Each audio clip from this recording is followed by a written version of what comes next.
Hi, my name's Pete Krause, and if you want to learn all the intricacies of how to play the game in the big box called Oath, Chronicles of Empire and Exile, then this is the place to start. Oath is a competitive game of power struggle and legacy, and alliances, and maybe the evolution of control.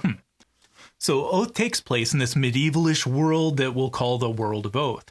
One player takes on the role of Chancellor, while the other players, at least at the start of the first game, start out as an outcast type of player called an Exile. The Chancellor and Exiles have different ways they go about trying to gain victory and win the game. For the Chancellor, their goal is to hold on to or take back their Oathkeeper title from Exile players, and the longer the game goes, the better the chance they have to win. Now, what the Chancellor and Exiles, as we'll see in a minute, have to do to gain possession of this Oathkeeper title depends on which one of the 4 Oathkeeper goals is being used for the game.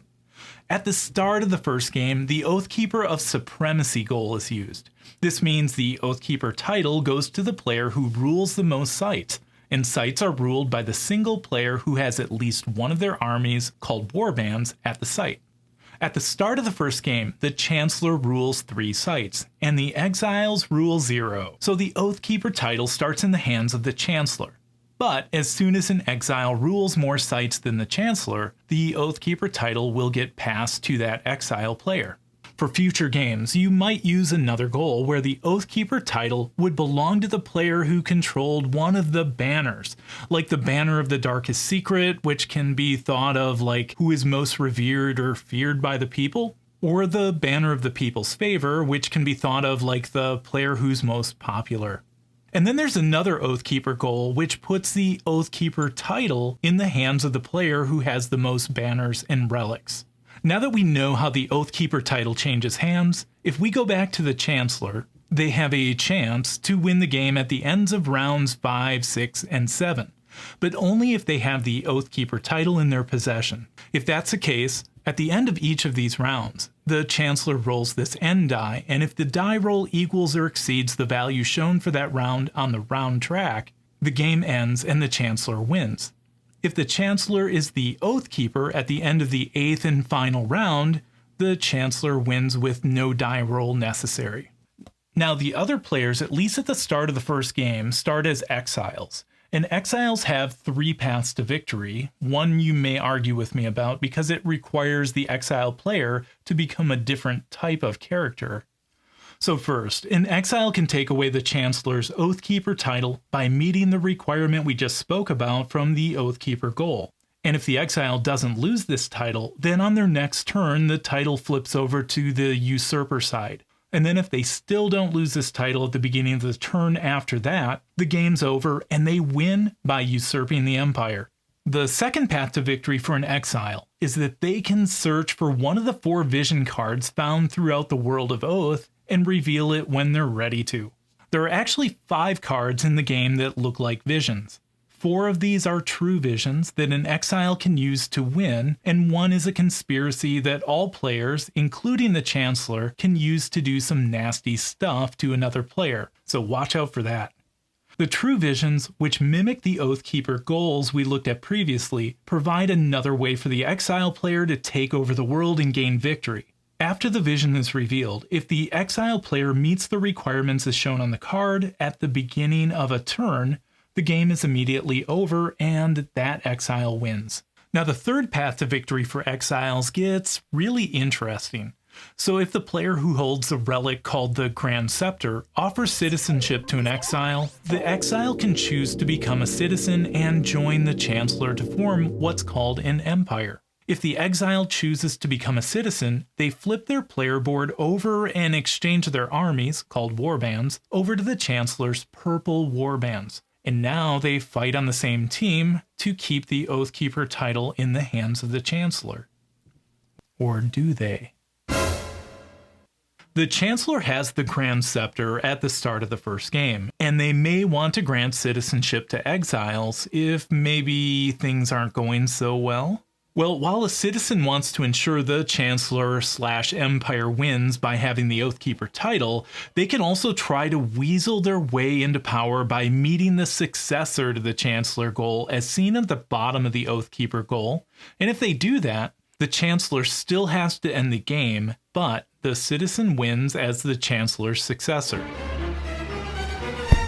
Part of the offer of citizenship is that an Exile player must receive one of the relics from the Chancellor's Imperial Reliquary, even if an Exile or citizen offers citizenship. But other resources in the game can be thrown in to sweeten these deals. Just a side note, when a relic is taken from the Imperial Reliquary, this gives the new citizen a special power, but also changes some of the rules for the Chancellor as well by what's revealed under the relic. So that's how players win a game. Now, what happens in a game of Oath does not necessarily stay there like it does in Vegas, as the outcome from one game can affect future games. So think of a game like Another Regime in Office or Crazy Lunatic Struggle for Power in Medieval Times. Let's say the blue Exile player, Maria, just won the last game. She now does what's called writing the Chronicle, which documents what carries over to the next game. Since Maria won, she'll become the new Chancellor, and she has the choice to offer citizenship to any or all of the other Exiles to form a new empire for the next game. At the same time, the ousted Chancellor and any citizens in their empire will become the new batch of Exiles. Other things will change for the next game, like the Oathkeeper goal may change depending on how Maria won the last game. The Denizen cards change a bit, and a few other things we'll see as well. So this video covers most everything you need to get started playing Oath, but we cover writing the Chronicle and setting up the archive in depth in the next video. And I'll put the link for this video both in the description and the end screen as soon as it's released. So hopefully that gives you a good start. I'll just add one thing, that no damage is done to any components in Oath, so you can completely start from scratch again if you want to. So I don't cover the setup for the first game in this video.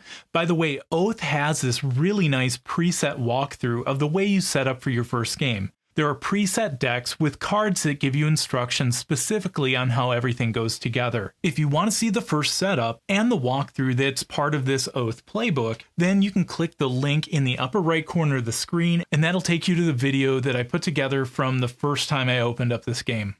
I use a 4-player game for the examples shown in this video. However, if you wanted to play a 2-player game or obviously solo, you would use this automated Chancellor called the Clockwork Prince. To find out more about the Clockwork Prince, see the Clockwork Prince rules insert. Oath is played over a series of up to 8 rounds, and rounds are tracked by this silver round marker on this track over here. During a round, each player gets 1 turn, starting with the Chancellor, and then play continues clockwise around the table. Once each player's taken a turn, the round ends, then you advance the round tracker marker and start the next round. Rounds continue until an Exile wins the game by becoming a usurper or fulfilling a revealed vision in any round, or the Empire possibly wins if they have the Oathkeeper title at the end of rounds 5 through 7, where they roll the end die like we've seen. Now, one thing that I didn't mention before is if you make it all the way to the end of round 8, the game ends no matter if the Empire has the Oathkeeper title or not, and the winner's determined following the priority referenced on the reverse side of any of the Oathkeeper goal tiles, which I'll let you dig into on your own if you need to decide the winner for your game in that way. Your turn consists of 3 phases: the wake phase, the act phase, and the rest phase. The wake phase is where you may have to perform things like upkeep on banners, which we're going to look at in a bit. Then if you're an Exile and have the Oathkeeper title, you flip it to the usurper side during this phase. Or if you have the usurper title or have completed the requirements of a revealed vision at the start of your turn, you announce that you won. There are also some card powers and sites that trigger during this phase that you're going to want to be mindful of. Now, the act phase is where most of your turn and almost all your decision making takes place in Oath. During this phase, you can take as many actions as shown on your player board and in any order as long as you have the supply to pay for them. Now, I think of supply like your action fuel. Like when it runs out, you're done taking actions. But you can save supply for the next turn if you want to carry it over. You'll see that actions can cost anywhere between 1 to 4 supply. You can also take as many minor actions as you want during the phase since these cost no supply. So the actions you take let you do things like search, muster warbands, trade resources, recover relics and banners, campaign to attack another player, or travel around to do things like explore the map.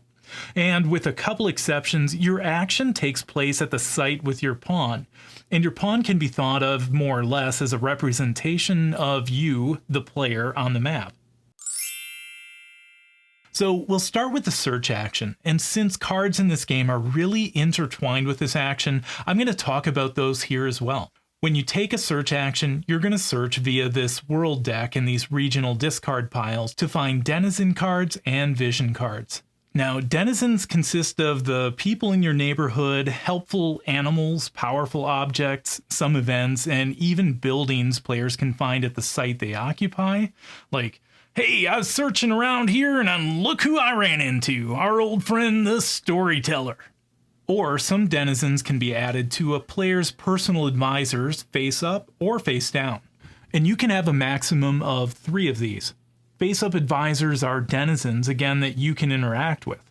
But face-down advisors can be thought of like a card in your hand to be played or discarded on maybe another turn.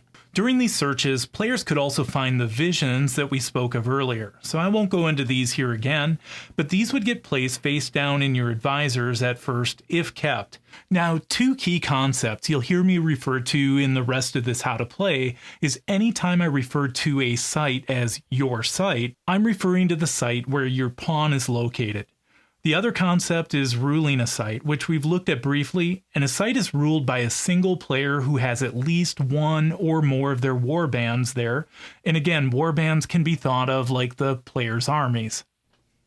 So now back to denizens. Some of these grant when played powers to the player who places them at their site or in their advisors, and others will allow players to use their powers like actions or enhancement of actions you take during the act phase. The only players who can use or exploit these powers from denizens are the players whose pawn is at the same site as the denizen card. Or if you rule the card, that means the player who has a denizen card in their advisors or the player who rules the site with the denizen card. So as you can see, ruling sites extends your reach and gives you more access to powers from these cards throughout the map. Searching lets you look at 3 cards from either the world deck or the discard pile from the same region as your site. Out of these 3 cards, you discard 2 and play 1. Now if you notice, the cost for this action ranges from 2 supply to 4 supply. The cost is always 2 supply if you're drawing from the discard pile in your region, and you're reminded of this by the small icon next to each discard pile.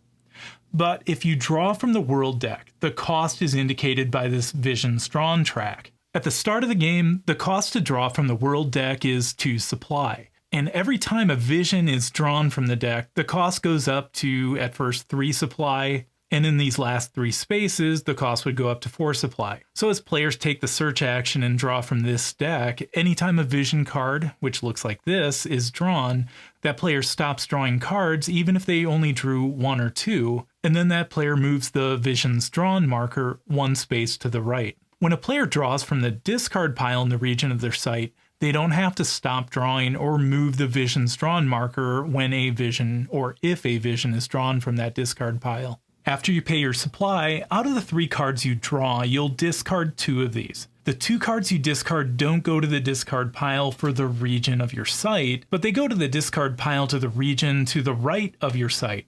For instance, if my pawn is in the Cradle region, I discard to the Provinces region. If my pawn was in the Provinces region, I would discard to the Hinterlands region. And if my pawn was in the Hinterlands region, I would discard to the Cradle region. After I discard my cards, then I get to play my 1 card. For the 1 card you play, it can either be played face up or face down to your advisor area, or face up next to the site where your pawn is located.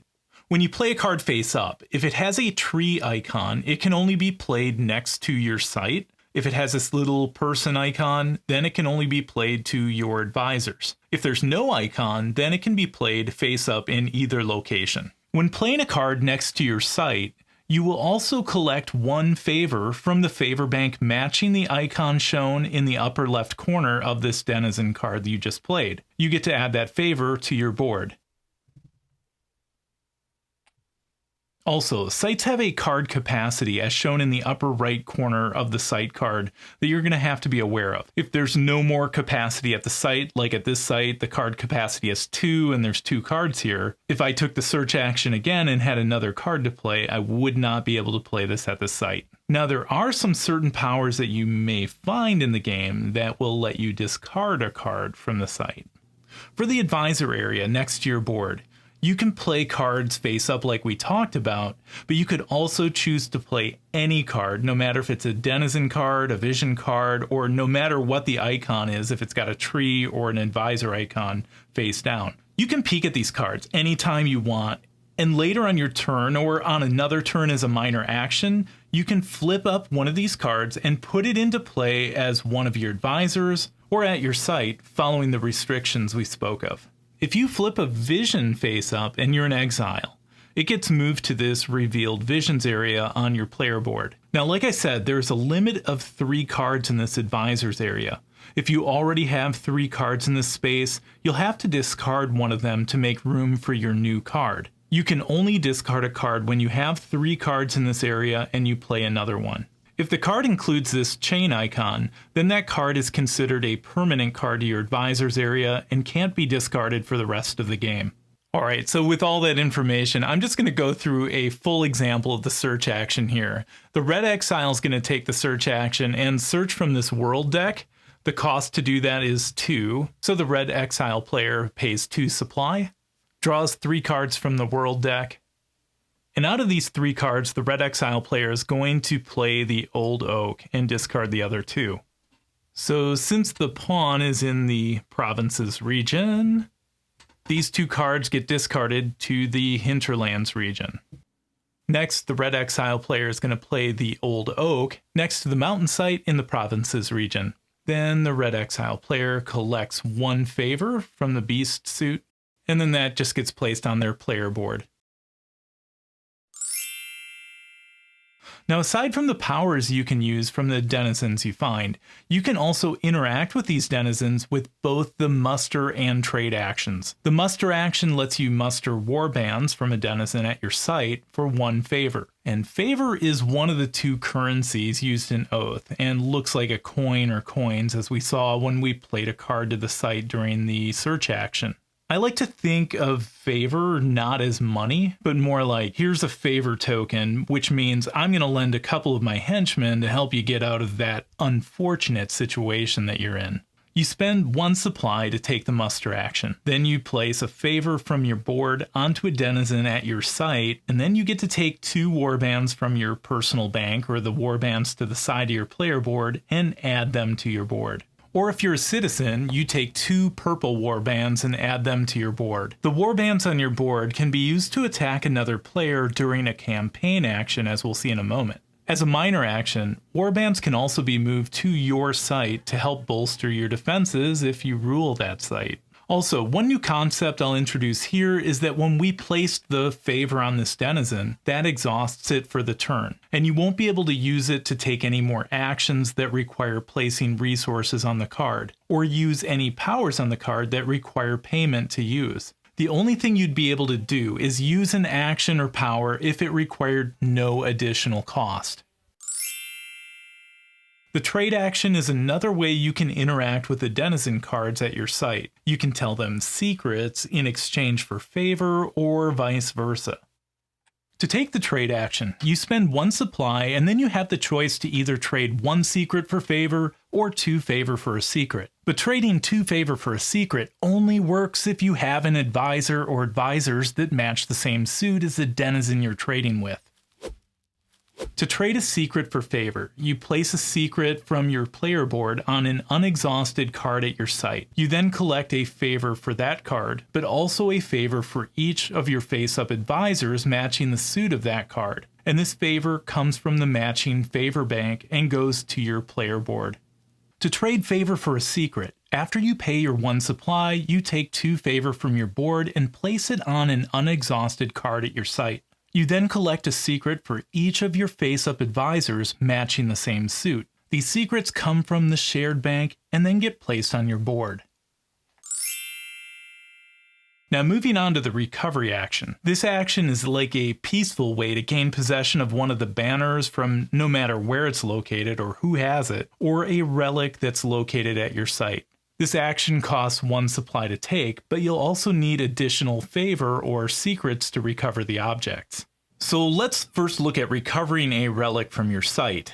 So to recover a relic, you pay 1 supply, then you pay the recover relic cost in whatever favor or secrets are shown in the bottom right corner of the site. Where the cost gets returned to depends on the icon shown. For example, to recover a relic from the mountains, the broken favor icons mean that you burn 2 favor, and burning means you put them from your player board back to the shared bank. The recover relic cost from the shrouded wood means you burn 1 secret. Again, you place this from your board back to the shared bank. And this cost from the mine means you pay 3 favor to the favor bank for the discord suit. So once you pay the cost, you take the relic and place it face up next to your board, and there's no limit to the amount of relics you can hold. If you choose to recover a banner, you can recover a banner from anywhere or any player. There's just one exception to that, which I'll note on the banner of the darkest secret. Let's start with the banner of the people's favor. To take this with the recover action, again you spend 1 supply, then you pay favor equal to the favor already on it, but at least 1 more. For another example, if another player controlled this and there was 4 favor on it, you would need at least 5 favor to recover it from that player. When you recover it, you place the banner next to your player board, and if it's on this mob side, you flip it back to the non-mob side. Then you place the favor you spent to recover it in a pile on the banner, and put the favor that was already on it back in the favor banks. To do this, you choose which favor bank to start with, and then continue placing favor in each bank to the right. If you get to the end and still have favor to return, wrap around to the left favor bank and work your way to the right again. By the way, for the recover action, ignore the when seized text on the banner. That only applies if the banner's taken in a campaign, which is an action we're going to look at after this one. Recovering the banner of the darkest secret is very similar to recovering the banner of the people's favor, but it has a couple of differences. First, this banner is protected from the recover action if its controller is at a site where every card matches any of their advisors, or if there are no cards at the controller's site. So again, you won't be able to recover this. If this banner's not protected, then rather than paying more favor than what was previously on the banner, you pay more secrets than what was previously on the banner. When you return the existing secrets, you get to take 1 of these and put it on your board. Then the rest get returned back to its previous owner, not the shared bank. Just a quick diversion and we'll get back to actions. When you control a banner, they add a defense bonus that we'll see in the campaign action next. Also, each banner has a search action benefit that you can use when you control this. One downside of the banner of the people's favor is that it has this upkeep that takes place during your wake phase. This upkeep makes you either add 1 favor to the banner or 1 gets removed from it and put in the favor bank with the least amount of favor. Also, during the wake phase, you check if the banner has 6 or more favor on it. If it does, it gets flipped to this mob side, and that escalates what happens during the wake phase. It requires you to put 2 favor on it or return 2 rather than 1. And another thing you should know about these is you can also recover a banner from yourself. Why would you want to do that? Now it's time to move on to the campaign action. This is where you can attack another player to take control of their site, seize their relics and banners, or banish their pawn to another site on the map and burn half of their favor. So there's a reason there's a campaign summary included on the quick reference, and it's because this is probably the action with the most steps. Before I get into detail of how you perform the campaign action like a pro for your first game, let me just show you a quick rundown of it. You start by paying 2 supply, you then declare a defender, declare a target or multiple targets. You, as the attacker, collect attack dice equal to the number of war bands on your player board, and the defender collects the defense dice as shown in the blue shield on each of the targets you selected. You and the defender announce if you're going to use any battle plans, which are Denizen cards. The defender rolls dice and adds their warbands included in the battle to the roll. The attacker rolls dice, and the attacker has the option to increase their roll by sacrificing warbands from their board. The loser kills off half their warbands, and if the attacker won, they take over targets and can move their warbands onto sites. So after you pay your 2 supply, the first step is to declare defender. The defender can be the player who has their warbands at your site, has their pawn at your site, or if no player rules your site, you can declare the bandits who inhabit any site before it's ruled by a player as a generic defender. You declare targets next. One of the targets must be at your site, like your defender's pawn or the site itself. If the defender controls a site, meaning they have one of their warbands there, you must declare the site as the target. Other targets you can add to this are any sites the defender controls anywhere on the map. Now, if the defender's pawn is at your site, and in this case, let's say I declared the Chancellor as the defender, you can also target their banners, relics, or even the defender's pawn and favor on their player board. For each target you add, the defender adds the dice shown in the blue shield on the target, and if the defender controls the Oathkeeper title, they add 1 additional die. If they control the Usurper title, they add 2 additional dice. If you target the defender's pawn and favor, the defender adds the dice shown on the defender's player board, and like I said earlier, if you target a banner, they add as many dice as there are favor or secrets on the banner. After you declare your targets, then you both collect your dice. And in this case, let's just say the Red Exile player targeted 2 sites, and since the Chancellor has the Oathkeeper title, the Chancellor gets to add 1 additional die. And then you collect 1 attack die for each warband on your player board. You announce and the defender announces any battle plan cards that either of you plan to use. Battle plans are Denizen cards, which show this campaign icon and have a different requirement to use than the action and action modifier cards we already spoke of. To use a battle plan, you have to rule the site, and that just means that the card has to be in your advisors or at sites you control, meaning they have to have at least one of your warbands on it. Another difference with battle plans is that you can use these in a campaign even if the card has secrets or favor on it already. If the card requires a cost to use, you place this cost on the card. If you're the defender and your battle plan requires you to pay a cost, the favor goes directly to the matching favor bank of the suit of the card, not on the card. But any secrets that you would use as the defender get flipped to their exhausted side but stay on your player board. During your next rest phase, these will flip back to their unexhausted side. Now, if you're attacking bandits, they would use any battle plans that have no cost to use at sites they rule.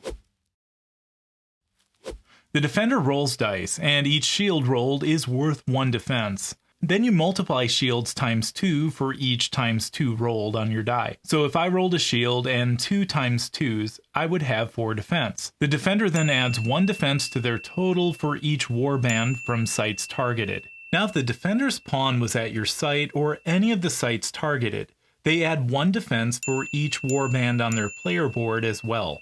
Once the defender figures their defense, you roll attack dice and add up your attack. Any skulls that you roll, you immediately kill, meaning move a warband from your board back to the area next to your board.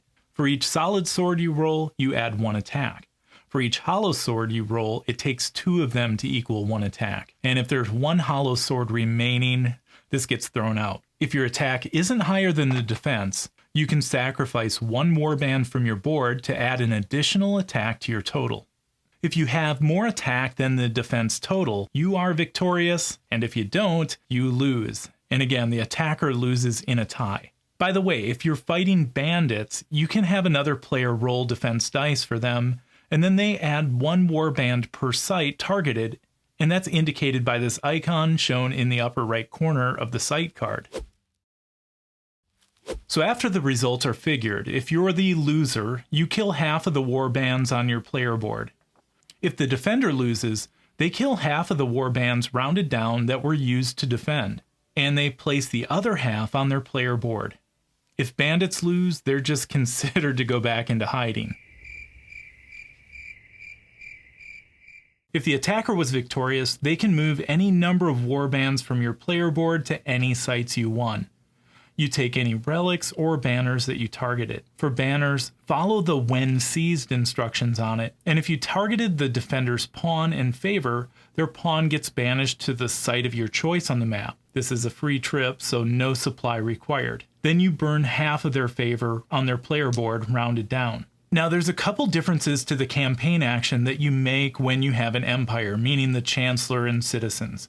I cover these differences when I talk about citizens in the next video. So during the game, players also take actions to travel around and explore face-down sites, which may reveal some sites with powers and sites that have rare and powerful relics. Traveling also puts you in a position where you could again interact with the denizens there, search the discard pile for that region, or it puts you in a position to better wage war and campaign against others. To take the travel action, you choose which site you want to move to and then find the supply cost for travel as printed in your region. To travel to another site in the Cradle region, that costs 1 supply as shown here. To travel to the Provinces region to the right of this costs 2 supply, and to travel all the way to the Hinterlands region costs 4 supply. The travel costs for each region vary just a little bit, so check those before you travel. After you pay the cost in supply, then move your pawn to that site. If the site is face down, you flip it face up and resolve what I call the when revealed area in the upper left corner of the site. If this shows favor or secrets, take these from each shared bank and place them on the site. For each R shown in the corner, take 1 relic from the relic deck and place it face down next to the site. And that's all there is to it. Yes, that's the detail of the major actions. Now, before we get into minor actions, since we were just talking about site cards, there's a couple more things I want to talk about for them first. One thing we haven't yet looked at is the site power, which is shown in the bottom left corner of each site card. You'll need to grab the quick reference to get an idea of what these do. In the case of the mine site here, this is the opportunity site icon. And the instructions for this one say, at the end of your wake phase, if your pawn is here, you may take 1 favor or secret from the site. I recommend looking these up at the beginning of the game, and then as each site's revealed, check them out. These are kind of easy to forget, so for your first couple of games, remind yourself and help remind other players to stay aware of these. So now we're ready to move on to some minor actions. You can take any number of minor actions on your turn since they cost 0 supply. As a minor action, you can peek at a relic at your site, and once you peek at a relic, you can peek at that same one again as a minor action, even if your pawn is at a different site. Now, if you hold the Grand Scepter, you can peek at any relic in the Imperial Reliquary. Yes, excitement. As a minor action, you can move any number of warbands except the last one from your site to your board. Or if you rule the site, any number of warbands from your board to your site. Now let's move on to the minor actions for your cards. First, you can play or discard a face-down advisor as a minor action. If you play the advisor, you flip it up and you can play it face up to your advisors or face up to your site. Just remember, you still have to be mindful of any location restrictions shown on the card. Or if it's a vision and you're in exile, you can reveal it. Also, as a minor action, you can use the card actions that are available to you as long as the cards aren't exhausted and after you pay any costs.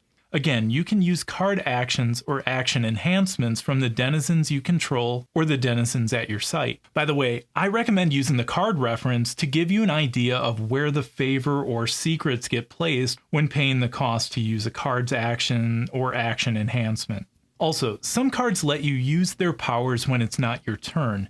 If this is the case and you have a cost that would normally get placed on the card required to use the power, then you move your favor directly to the shared bank rather than putting it on the card, and secrets get flipped over on your player board, which these flip back during the rest phase on your next turn.